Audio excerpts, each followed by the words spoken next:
Iran विरुद्ध Israel आणि अमेरिकेच्या युद्धाची झळ आता महाराष्ट्रातही बसायला लागली आहे।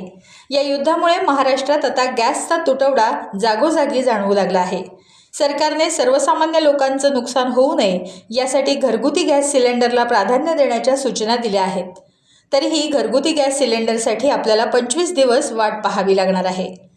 केंद्र सरकारने व्यावसायिक सिलेंडरच्या पुरवठ्यावर मर्यादा आणल्यानं अनेक मोठ्या शहरातील हॉटेल, रेस्टॉरंट, खानावळी तसंच खाद्यपदार्थ विक्रेत्यांना याचा चांगलाच फटका बसल्याचं दिसत आहे। व्यावसायिकांकडे केवळ 2-3 दिवस पुरेल इतकाच गॅस साठा उरल्यानं येत्या काही दिवसात सुमारे 80% हॉटेल बंद पडण्याची भीती आता वर्तवण्यात येत आहे। गॅस उपलब्ध असेपर्यंत हॉटेल सुरू राहतील, मात्र साठा संपल्यानंतर 2-3 दिवसात अनेक हॉटेल बंद पडण्याची शक्यता आहे। त्यामुळे हॉटेल उद्योगासह वडापाव, चायनीज, चहा तसंच इतर व्यवसायाचे कोट्यावधीचं नुकसान होण्याची भीती व्यावसायिकांकडून वर्तवण्यात येत आहे। केंद्र सरकारकडून मात्र 2 महिने पुरेल इतका इंधन साठा देशात असल्याची शाश्वती देण्यात आली आहे। या संदर्भात महाराष्ट्राचे मुख्यमंत्री देवेंद्र फडणवीस यांनीही नागरिकांना पॅनिक होऊ नका असे आश्वासन दिले आहे।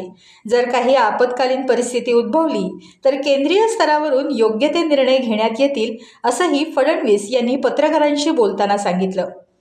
नुकतीच रिलायन्स पेट्रोलियमचे व्हाईस चेअरमन मुकेश अंबानी यांनी मंदीत संधी शोधत एका झटक्यात 60 लाख बॅरल रशियन तेलाची खरेदी केल्याच्या बातम्या येत आहेत। त्यामुळे सध्या जागतिक युद्धजन्य परिस्थितीचा आपल्या देशावर काय परिणाम होणार? खरंच आपल्या देशात पेट्रोल, डिझेल, गॅस महाग होईल का?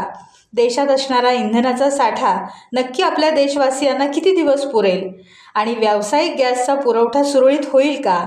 इंधन तुटवडा भासलाच तर सरकार नक्की काय पावलं उचलेल? याबाबत सगळीकडे चर्चांना आता उधाण आलं आहे। टाइम्स डिजिटलला लाईक करा, शेअर करा, सबस्क्राईब करा आणि बेल आयकॉन दाबायला विसरू नका। Times digital.